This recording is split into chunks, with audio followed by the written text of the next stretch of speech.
In a quiet town near the desert's edge, there lived a humble blacksmith named Malik. He wasn't particularly special, just an ordinary man who worked with his hands, repairing tools for the townspeople. Every day, he would pour all his effort into his work. But deep down, he always felt there was something more he was meant to do. He dreamed of greatness, but felt overshadowed by his fears and doubts.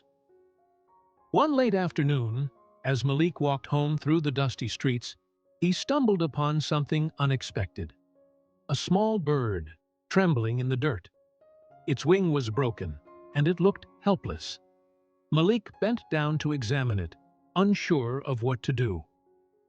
"Poor thing," Malik murmured, glancing around, but there was no one in sight to help. "You won't make it far with a wing like that." As he stood up to leave, a memory surfaced, something his father had told him long ago. Sometimes you don't fix things because you want to. You fix them because you're the one standing there when it needs fixing. Malik hesitated, then decided. He gently picked up the bird and walked back to his smithy. There he gathered what little he had, some soft cloth and a thin piece of metal wire. His hands were skilled with shaping iron, but this was something entirely different. He carefully crafted a makeshift splint for the bird's wing, unsure if it would work. His work was clumsy, but Malik didn't care. He had acted in the moment. As night fell, Malik felt a quiet sense of peace. He had done something, even if it wasn't perfect. The bird hadn't been healed fully, but it was still alive. That was enough. The next morning, Malik checked on the bird. It looked weaker than before, but alive. By the third day, the bird had regained enough strength to fly again, though it still struggled. Malik smiled, thinking it might still need a few more days, but life had its own plans. With a flutter of wings, the bird took off, disappearing into the sky. As the bird disappeared into the horizon, Malik felt a surge of realization. He had made a difference, not because of his skill, but because he had acted in a moment when someone, or something, needed help, without worrying about how it would turn out. Later that day, Malik visited the village elder, seeking advice.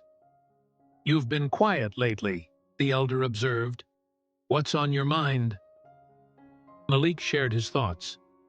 "I've always believed that I need to do everything perfectly to make a difference. But when I helped that bird, I realized something. I didn't fix it because I had the best tools or the perfect plan. I fixed it because I was there when it needed fixing. I just did what I could with what I had." The elder smiled knowingly. "Exactly. You didn't wait for the perfect solution.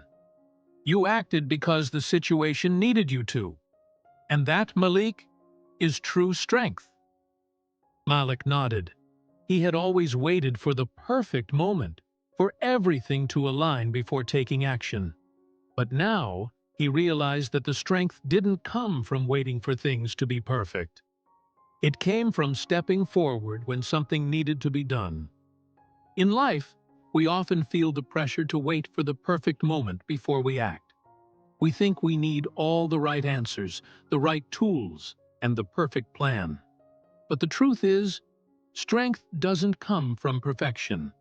It comes from the willingness to step forward, even when you're unsure.